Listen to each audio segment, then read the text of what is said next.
Então, os advogados já de longa data utilizam meios adequados, ainda que não percebessem claramente esse nome, mas de longa data utilizam, porque já é característica de muitos profissionais que tentem resolver através de um acordo, através de uma negociação, que tentem evitar o ajuizamento de demandas. Então, eles já fazem isso na prática. É verdade que as faculdades de direito, infelizmente, não se dedicaram adequadamente a ajudar o profissional a forjar mais habilidades e competências para que ele faça isso da melhor maneira. As faculdades se dedicaram muito a preparar os profissionais a ir para o processo judicial, a ir para o confronto e, portanto, se dedicaram a estudar direito processual e direito material, mas não trabalharam muito comunicação, relacionamento, criatividade, elementos assim chaves, fundamentais, essenciais, para ajudar as pessoas a construir uma conversa produtiva e eficiente que possa ajudá-las a levar a uma solução de consenso. Isso, então, pouco se fez nas faculdades, mas esse assunto sempre esteve presente e os advogados, de alguma maneira, incorporaram essa ideia, claro que de forma, por vezes, intuitiva e empírica, sem uma preparação técnica muito adequada, então aplicavam, na medida do possível, isso no seu dia a dia. E muitos se destacaram com essa característica de serem bons negociadores, bons profissionais que conseguem soluções consensuais muito interessantes. Mas o mundo foi mudando, o Poder Judiciário foi percebendo a necessidade de que deveria se estimular outros meios de resolução de problemas e, portanto, uma cultura foi surgindo, que foi a cultura dos meios adequados. E aí essa cultura assim, marcada claramente pelos meios da mediação e da arbitragem, não que eles em si esgotem todas as outras hipóteses e metodologias, mas eles acabam por simbolizar esta era em que nós temos aí a adoção de meios adequados para resolver, tratar problemas e encontrar soluções mais efetivas para as pessoas. Então, essa cultura foi se instalando, ela está se instalando no país já há alguns anos. Quem acompanha de longa data, como eu, percebe esse processo todo de implantação de uma nova cultura. E de 2015 para cá, nós tivemos, de uma maneira mais clara e contundente, que é percebida aos olhos de todos os operadores do direito, a inserção na ordem jurídica de dever legal em que incumbe ao advogado a missão de estimular a utilização dos meios adequados de tratamento de conflitos, com a inserção lá no novo Código de Processo Civil do artigo 3º e seus parágrafos, notadamente o parágrafo 3º, que destaca que é dever do advogado, mas não só do advogado, de todos os profissionais que operam com o processo, do juiz, do promotor, do defensor e do advogado, é dever de todos estimular a solução pelos meios adequados. E o novo Código de Ética dos Advogados, também já na sua redação atual, também deixou claro este dever ao estabelecer lá no artigo 2º, parágrafo único, inciso 6º do novo Código de Ética, também o dever do advogado de estimular a utilização dos meios adequados de tratamento de conflitos. Então, deixou de ser apenas um diferencial daqueles profissionais que incorporavam atitudes mais de comunicação mais produtiva para buscar uma solução de consenso e passou agora a ser missão profissional, dever profissional, que o advogado introduza, incorpore essas atribuições e missões no seu dia a dia, no exercício, na militância da sua profissão, para estimular as pessoas a resolver os conflitos pelos meios adequados. Mas, se agora é um dever, é importante que a gente saiba, porque não tivemos a oportunidade.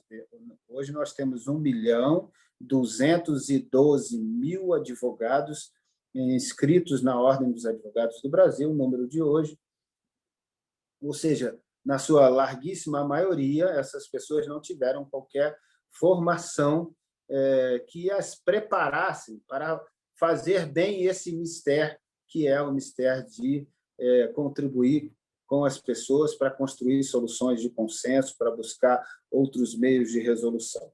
Mas nem por isso elas deixam de ter o dever. Não tiveram a preparação em suas formações originais, mas precisam correr atrás e se prepararem para que agora possam fazer isso com qualidade. Porque se temos um dever, temos que procurar cumprir esse dever, mas não cumprir de forma meramente protocolar, para dizer que cumpriu. Eu falei para o cliente que era interessante ele considerar esse caminho. Só isso é pobre, é paupérrimo. Quando nós falamos que devemos estimular, não é só informar ou esclarecer, é estimular, é algo muito mais poderoso do que apenas esclarecer ou informar aos clientes sobre a possibilidade de resolver o problema por outros caminhos. Então, para que a gente faça isso, a gente tem que se envolver.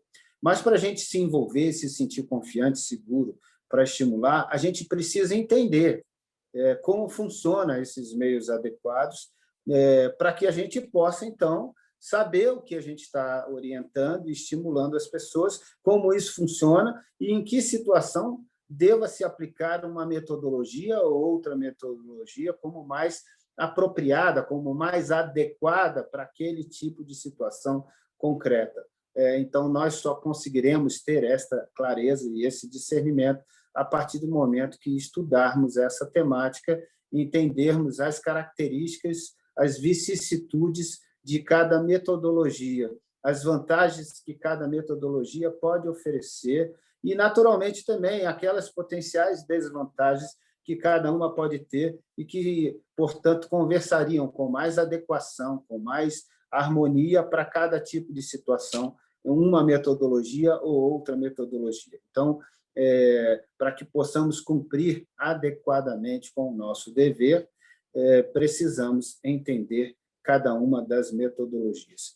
E o bacana de tudo isso é que, quando nós lançamos o olhar mais detido sobre como funciona cada meio de tratamento de conflito, nós vamos perceber desses meios características muito ricas, muito importantes, que vão fazer toda a diferença de como aquela situação poderá ser resolvida.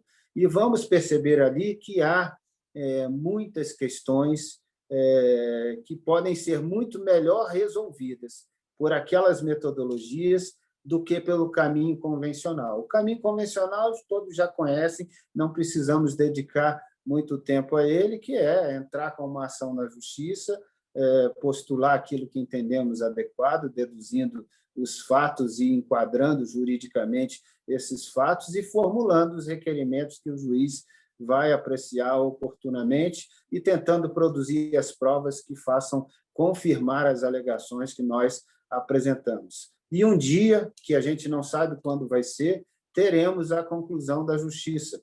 E essa conclusão ela será provisória e poderá ser reexaminada, e depois reexaminada, e depois reexaminada, N vezes, sem que a gente tenha pleno controle sobre tudo isso. Vai ser o juiz que as leis estabelecerem como competentes para aquele caso, da qual não podemos fazer qualquer tipo de escolha, no máximo podemos rejeitar ou tentar rejeitar a figura de um juiz quando existirem elementos objetivos e fundamentais, como efetivamente uma hipótese de impedimento legal ou de suspeição, mas, tirando essa situação, nós não temos escolhas. E será o juiz que, portanto, o Poder Judiciário designar para aquele caso, e ele vai julgar, e depois os outros juízes que vão se suceder na competência para examinar os recursos que forem apresentados da mesma maneira.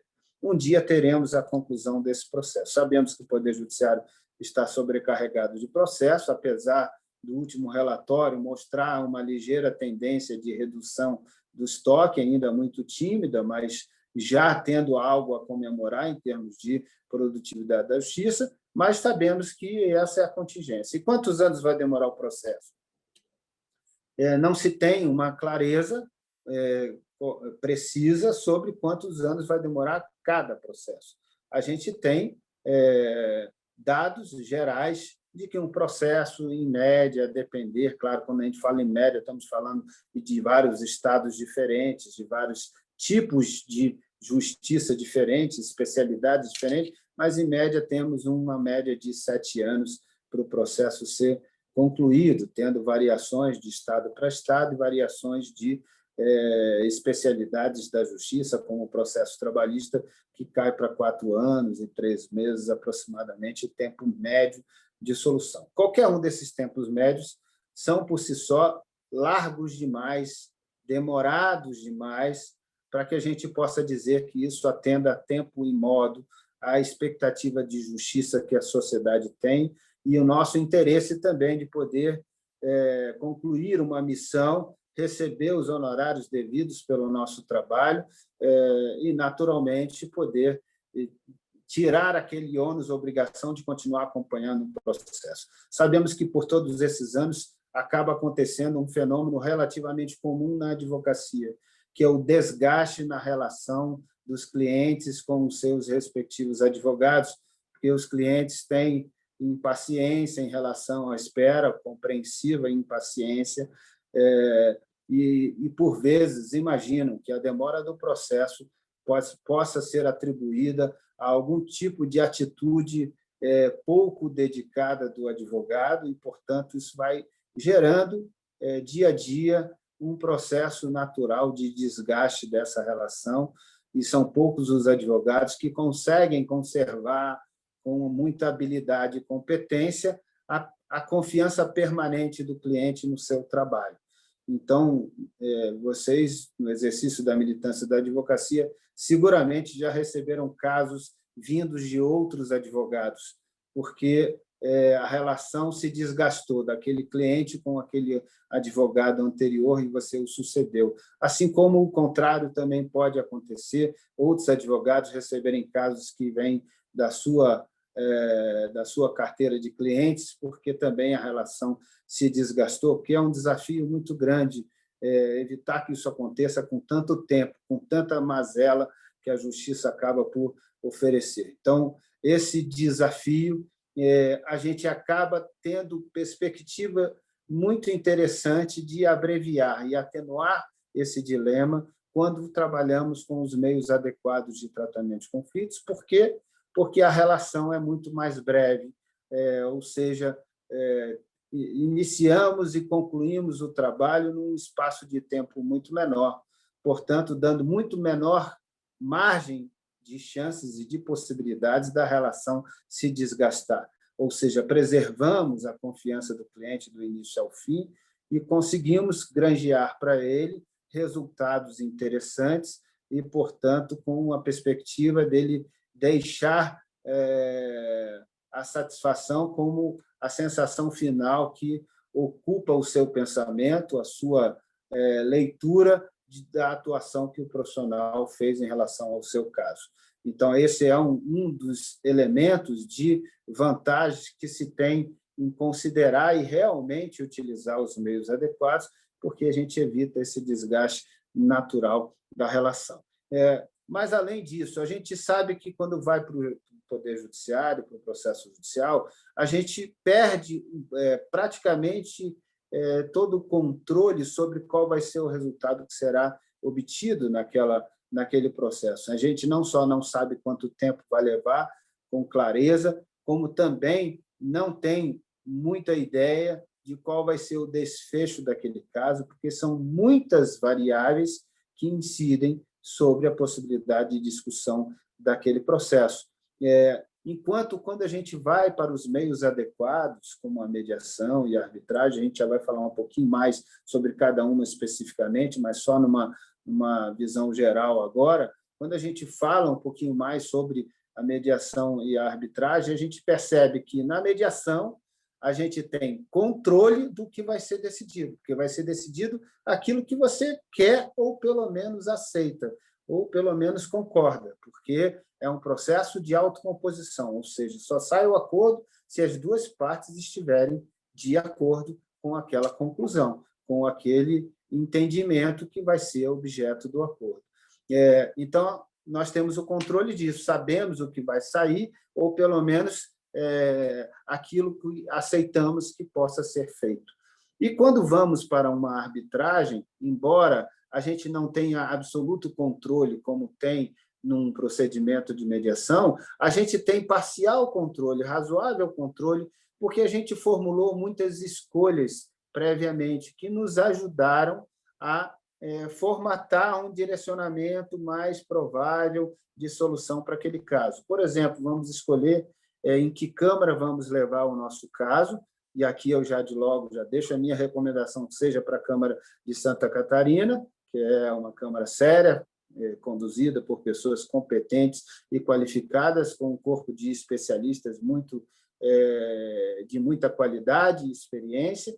Então, você pode escolher a Câmara, você pode escolher o árbitro, você pode escolher em quanto tempo que deseja que o procedimento seja concluído, você pode escolher qual o critério de decisão que deve orientar os árbitros para decidir aquele caso.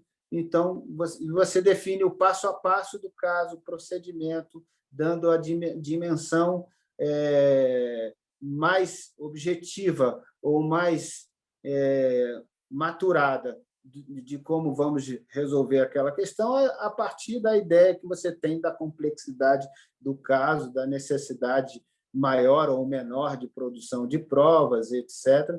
Então, você tem tantas formas de gestão sobre como o procedimento vai se desenvolver, que você passa a ter um controle mais claro sobre tudo isso e, portanto, podendo imprimir com mais clareza a possibilidade de uma conclusão mais positiva.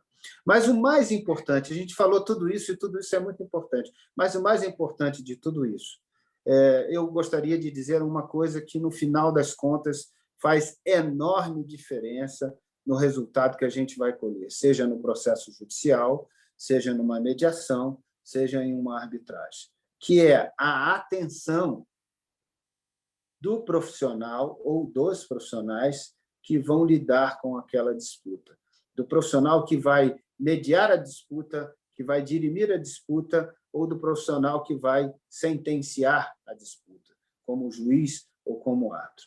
E o que eu preciso dizer para vocês, acho que vocês já sabem, que não é novidade, que o juiz do Estado, o juiz público, ele está sobrecarregado de processo. Ele é uma pessoa muito qualificada, eu não tenho nada contra a magistratura, nada contra o Poder Judiciário. Meu pai é magistrado, lido com o Poder Judiciário desde o início do exercício da minha profissão, e esse ano completo 25 anos de advocacia, então não tenho absolutamente nada contra isso. Mas é uma realidade. Os juízes estão sobrecarregados. Nós temos 18 mil juízes atuando no país para dar conta de todo o país, de todos os processos, do estoque da Justiça, de 77,1 milhões de processos e mais dos 30 e tantos milhões de processos que entram a cada ano, ou seja, de um giro na casa de 110 milhões de processos, nós temos 18 mil juízes. E esse número de 18 mil não tem mudado muito nos últimos anos. Aliás, diga-se de passagem, que de 2019 para 2020, na verdade, de 2018 para 2019, segundo o relatório de 2020, houve uma redução do número de juízes. Então, eles estão sobrecarregados. Mas não podemos dizer que o juiz brasileiro é preguiçoso. O juiz brasileiro é altamente competente, ele produz muito, é o juiz mais produtivo do mundo. Porém, a que preço é para a qualidade e o produto da entrega da jurisdição? O juiz decide 8,1 casos por dia, sentenças, não estou dizendo decisões liminares, interlocutórias, despachos ordinatórios, eu estou dizendo sentenças por dia útil.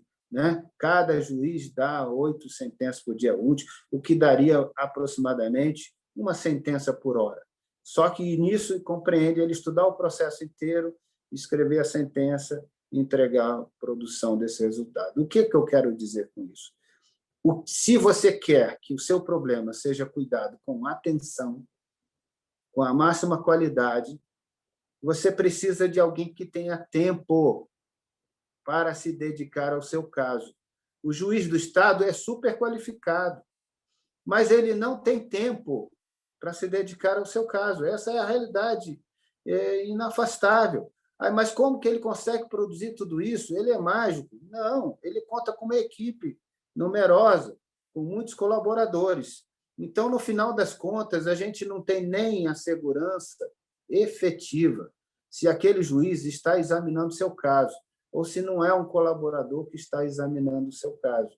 Porque ele precisa delegar, ele não consegue fazer de outra maneira para manter o nível de produtividade que ele tem, só consegue fazer delegando.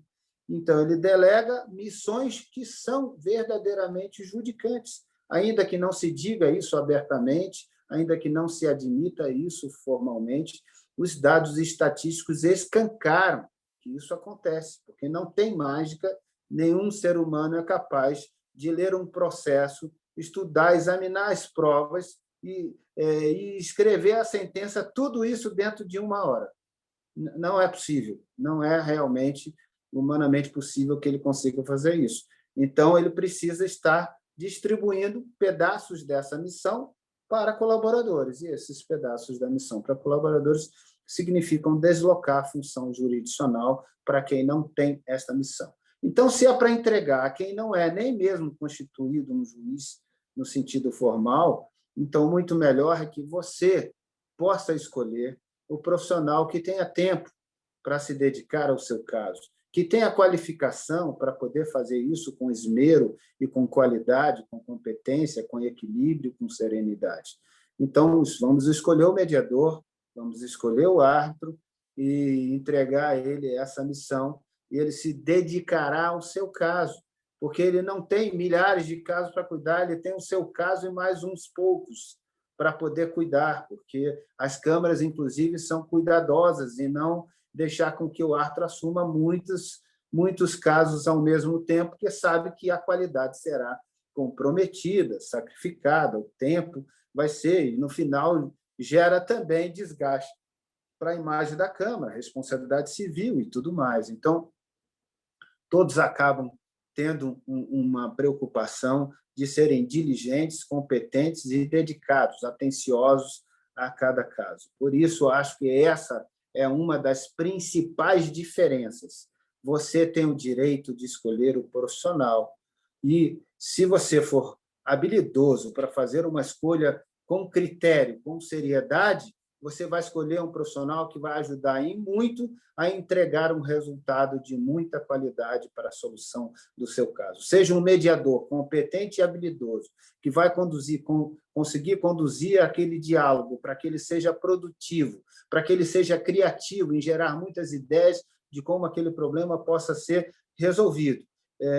E que consiga vencer os impasses com a utilização das ferramentas da mediação, ajudando as pessoas a olhar o problema não sob a perspectiva inicial, que era só daquela posição da briga, do mal-estar que ficou entre as partes, mas uma coisa que agora, com a relação, inclusive, melhor cuidada na mediação, possa olhar de maneira mais racional e criativa como vamos resolver aquele problema.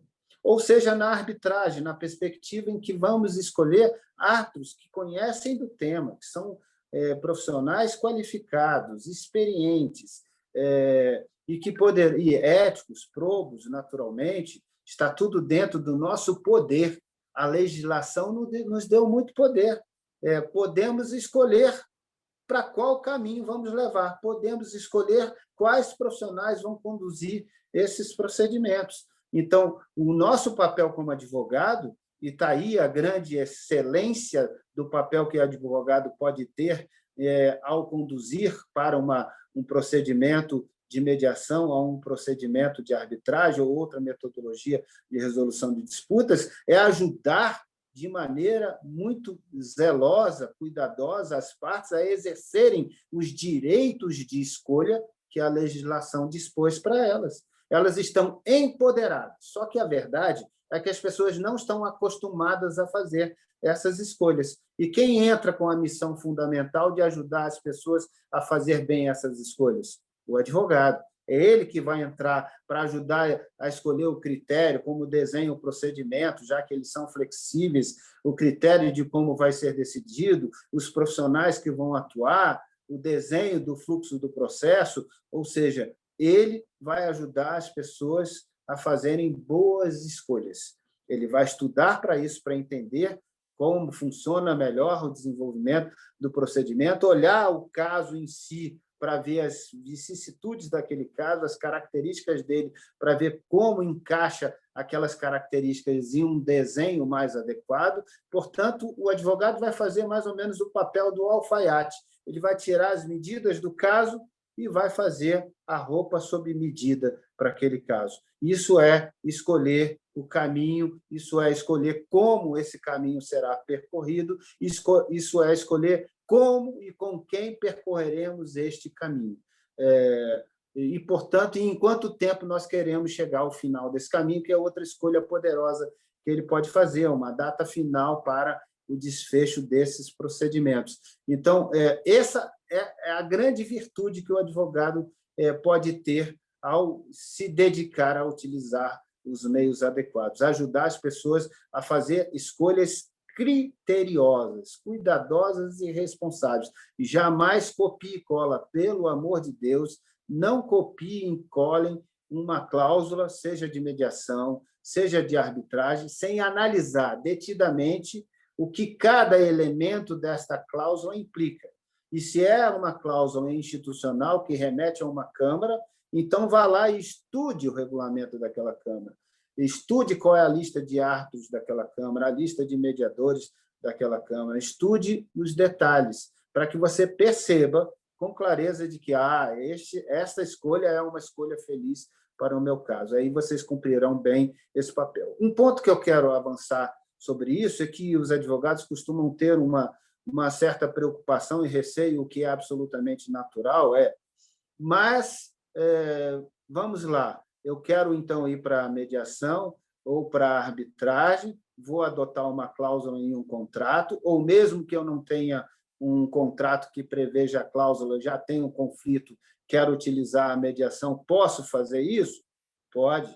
Você pode, mesmo que não tenha no contrato a cláusula de mediação, você pode solicitar à Câmara que encaminhe um convite para outra parte, para que convide ela para conversar sobre a possibilidade de fazer o termo de mediação, ou seja, o termo inicial de mediação, que é o compromisso em que elas assinalam de que vão encaminhar a solução daquele problema por um procedimento de mediação. Da mesma maneira, se você não tem uma cláusula de arbitragem, é claro que não podem obrigar a outra parte a submeter à arbitragem, mas podem convidá-la a conversar sobre esta questão e, nesta conversa, poder ter a perspectiva real e concreta de firmarem um compromisso arbitral nessa questão. E aí os advogados costumam ter uma dúvida sobre o seu próprio interesse profissional. Mas vem cá, eu não vou perder dinheiro se eu for para uma conciliação, uma mediação ou para uma arbitragem, eu não vou deixar de receber honorários. Por que eles se preocupam com isso? E é uma preocupação muito compreensiva, porque tem a ver com a história e com o estilo de discurso de honorários que vem sendo adotado nas últimas décadas pela advocacia. E o estilo eu cobro X porque eu vou trabalhar muito. Por isso eu cobro X. Eu vou trabalhar muito porque o processo demora muito. Tem muita burocracia, leva muito tempo, eu tenho muitas idas e vindas ao tribunal, eu tenho muitas petições a fazer, muitas audiências a fazer, e por isso eu cobro X. Então, ele cobra pelo trabalho, não propriamente pelo resultado, embora ele possa fazer um híbrido aí, um sucesso, uma combinação de êxito, de sucesso também. Mas ele acaba pautando o seu discurso de honorários pelo tempo que ele vai se dedicar ao caso. E aí, quando ele constrói o discurso assim, e, de repente, oferecem para ele, vem cá, olha, eu tenho um caminho aqui para você que vai resolver bem mais rápido. Em 30 dias, 60 dias, a gente pode conseguir ter uma solução boa para resolver este caso. E aí ele fica assim, mas como que eu justifico cobrar X se eu agora vou resolver tão rapidamente. Então, essa é uma preocupação que visita o pensamento dos advogados e que acaba criando um certo dilema ético, né? Dentre do que é melhor para ele e o que é melhor para o cliente dele. E aí ele pensando, olha, para o meu cliente poderia ser uma boa resolver esse problema em 30 dias, mas para mim pode não ser, porque eu vou ficar embaraçado em justificar os honorários que eu estou cobrando, já que o argumento que eu venho utilizando habitualmente é o argumento de que eu trabalho muito por muito tempo, tantas vezes, e essa é uma questão que precisa ser reconfigurada.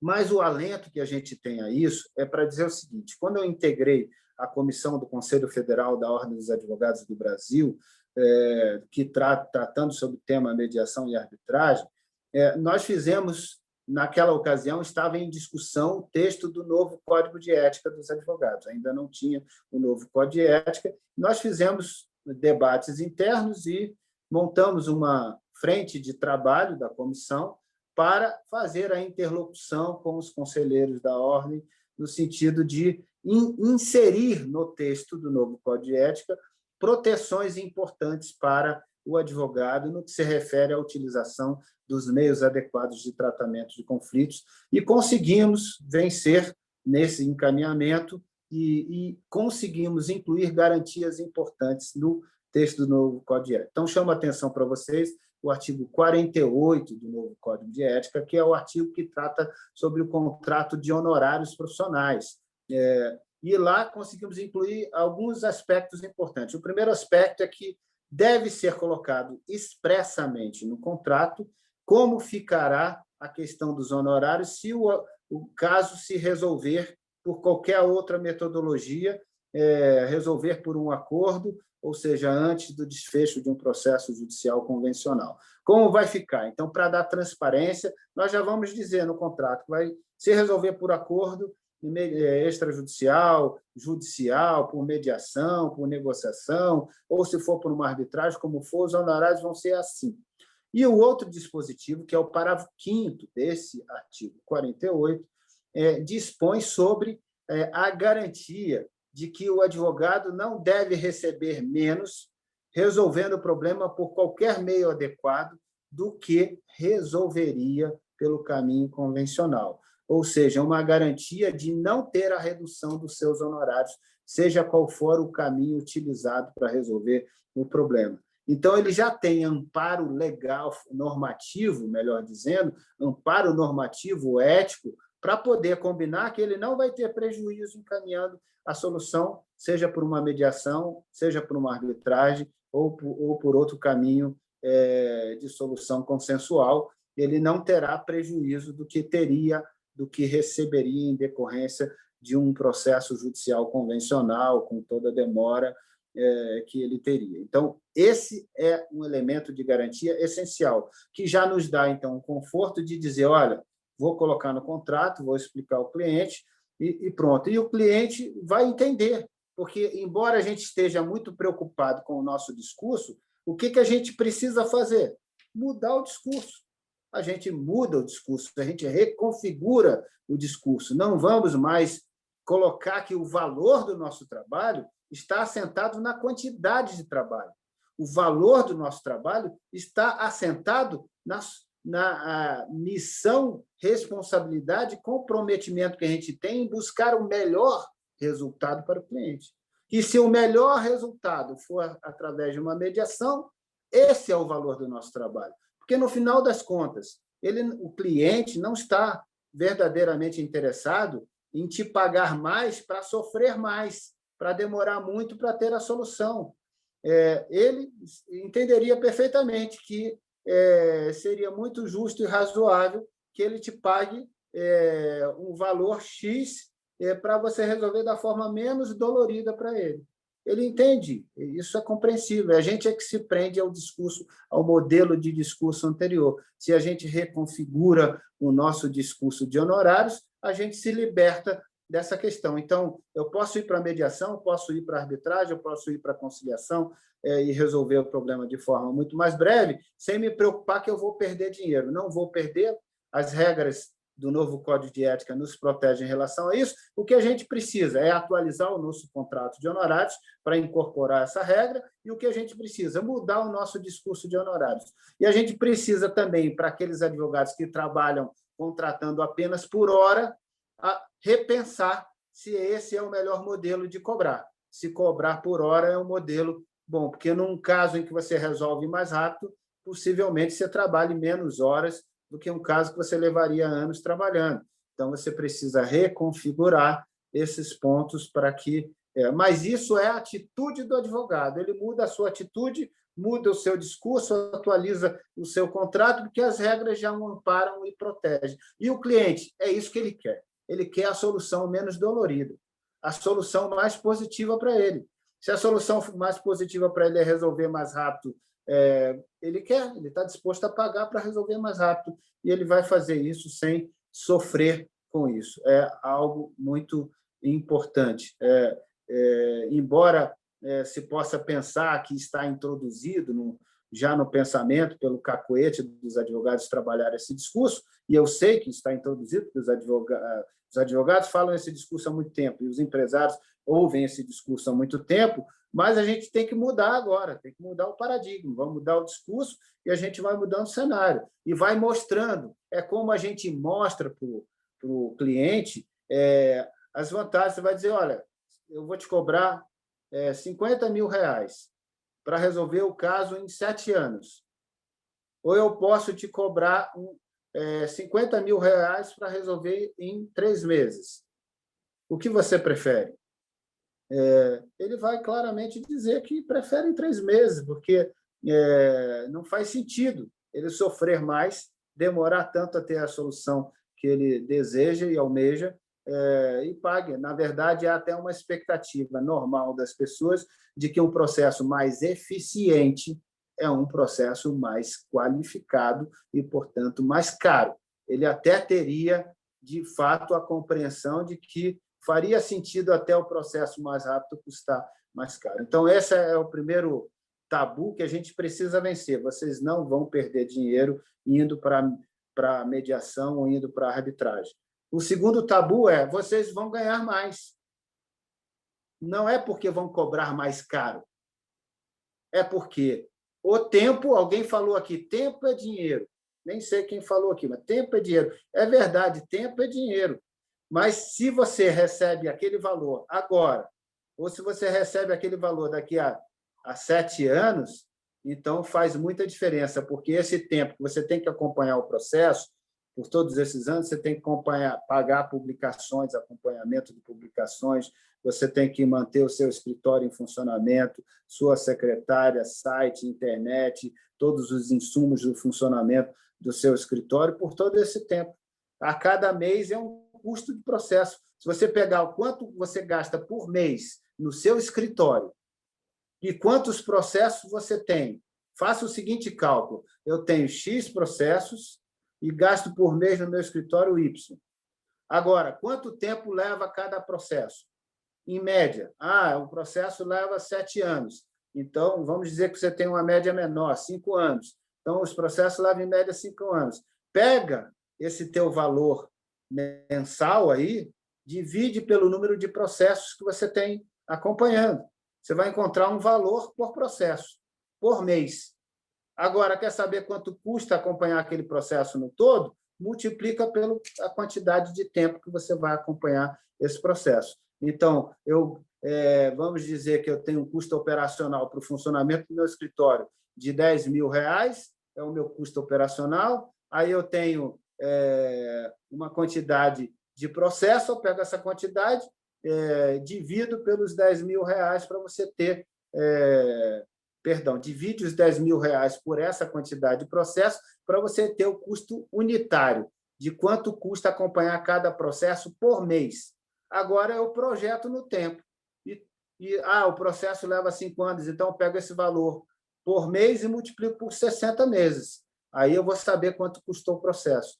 Agora, se você tem casos que vão para a mediação ou vão para a arbitragem e que você terá um tempo médio de solução na casa de 6 meses, então, ao invés de multiplicar por 60, você vai multiplicar por 6. Ou seja, vai te custar um décimo do que custou. E esse é o custo do advogado. Então, ele está tirando dos honorários que ele recebe esse custo. Então, quando eu vou resolver pela mediação, pela arbitragem, eu estou tendo uma economia, provavelmente, de 90% do meu custo. Eu retiro 90% do custo e tenho 10% do custo operacional. É um cálculo mais ou menos simples que a gente faz, mas que, em geral, se você pegar e levar a ferro e fogo, vai ficar um número parecido com esse, ou seja, o teu custo operacional para acompanhar os procedimentos mais breves é muito menor. Portanto, o teu lucro final é maior, mesmo que você cobre o mesmo valor que cobraria para ter essa atuação em um processo judicial, cobrando ele para ter atuação em um procedimento de mediação de arbitragem, você vai ter um lucro muito maior. Cobrando o mesmo valor, vai te sobrar um resultado econômico muito melhor, porque o teu custo é significativamente menor, é na casa de 90% a menos do que seria em relação ao custo para acompanhar o processo judicial. Então, essa é uma outra perspectiva interessante. Mas o que a gente precisa dizer é que, além disso, hoje, quando as pessoas falam de advogado, elas fazem assim com o nariz, porque associam advogado a problema, associam a demora, a dor de cabeça, a uma série de coisas negativas.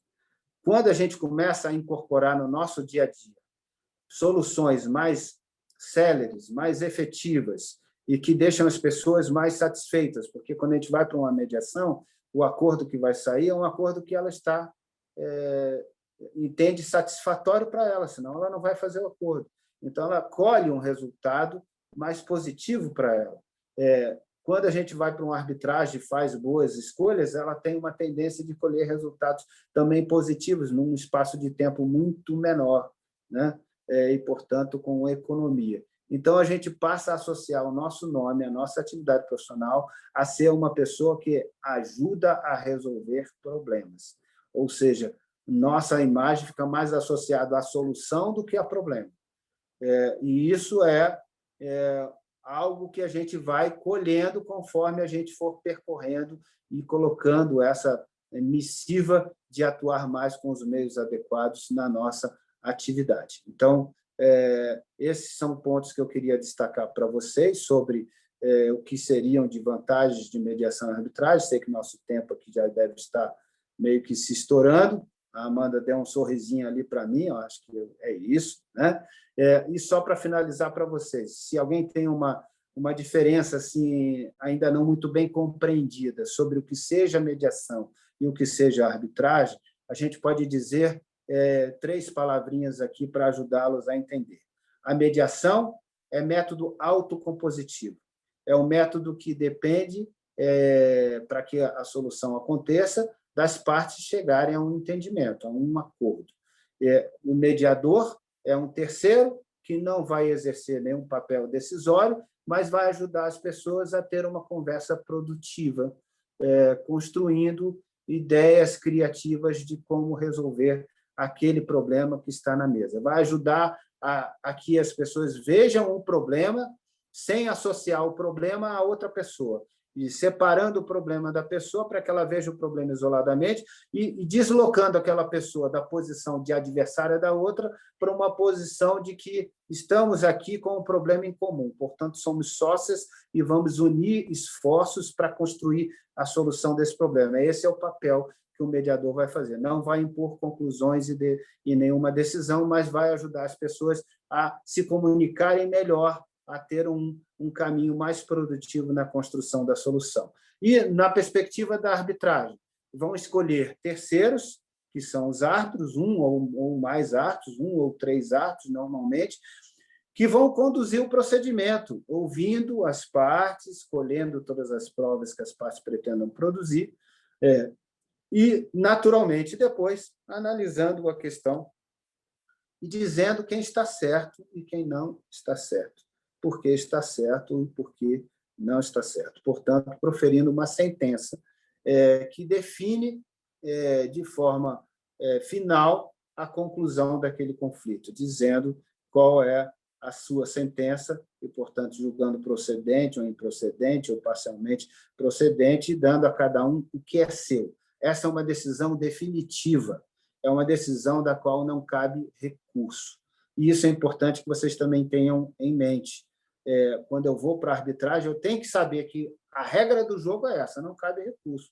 Se a sentença for a meu favor, bacana. Se ela não for, eu tenho que absorver, assimilar que a conclusão não foi favorável, e a não ser que exista um defeito de ordem formal no processo que possa anular o processo, e aquela decisão não será reexaminada no seu mérito.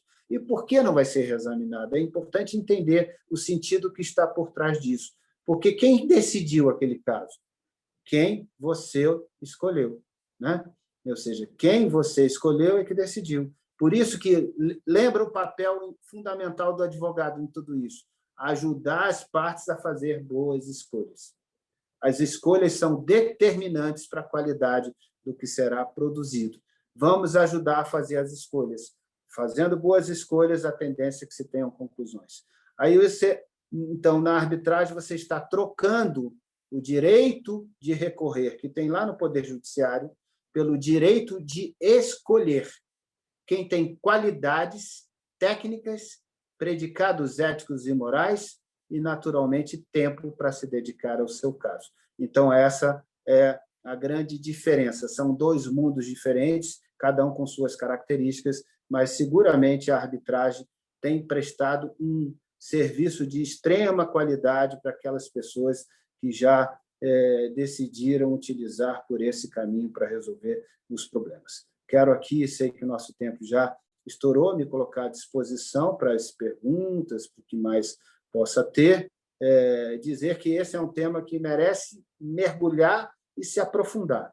A gente aqui só deu pílulas para poder dar ideias muito gerais sobre como funciona a mediação, como funciona a arbitragem e como os advogados se inserem nesse contexto. São peça fundamental em tudo isso. E o que eu quero dizer para vocês estão imaginando que só podem usar a mediação e a arbitragem para os casos futuros, os casos que estão na sua mesa para como nós vamos encaminhar. Mas quero dizer para vocês que aqueles casos que vocês já ajuizaram, que já estão lá no Poder Judiciário, também podem ser deslocados para a mediação extrajudicial e para a arbitragem. E é um movimento muito simples de fazer isso. Apenas um único documento que se vai fazer, ou comunicando ao juiz que as partes decidiram que vão para uma mediação extrajudicial. E o juiz pode ou suspender o processo para que vocês façam a mediação judicial, se esse for o pedido de vocês, ou simplesmente caminhar com o processo enquanto vocês paralelamente desenvolvem a mediação extrajudicial. Mas, se quiserem ir para a arbitragem, vão fazer um único documento chamado compromisso arbitral, peticionar o juiz dizendo que, doravante, vamos resolver por arbitragem. E aí o árbitro, a Câmara e o árbitro podem aproveitar os atos produzidos no processo judicial para também ganhar até mais tempo no desenvolvimento daquela arbitragem e concluir aquele caso num curto espaço de tempo, muito mais breve do que levaria o judiciário para fechar o trabalho. Então, portanto, saibam que não é só uma solução para casos futuros, é uma solução para casos presentes, aqueles que estão na tela do seu computador, para você tomar uma providência, e para casos passados, aquele que você já ingressou na justiça, que está lá, que você está angustiado, que o seu cliente também está angustiado, que não vê uma solução breve no horizonte, você pode fazer uma boa tentativa, pelo menos, de fazer a mediação extrajudicial. Bate lá na portinha da Câmara de Santa Catarina, solicita a eles que convidem a outra parte, ou já pega o telefone, entra em contato com o advogado da outra parte e já combinam que vão tentar uma mediação extrajudicial. Pode ser muito efetivo, pode economizar muito tempo e ter uma solução de muito mais qualidade e com ótima economia para todos vocês. Obrigado, beijo para todo mundo, estou à disposição aqui para eventuais perguntas e acompanhando aqui para ver os sorteios, como vai ficar e tudo mais.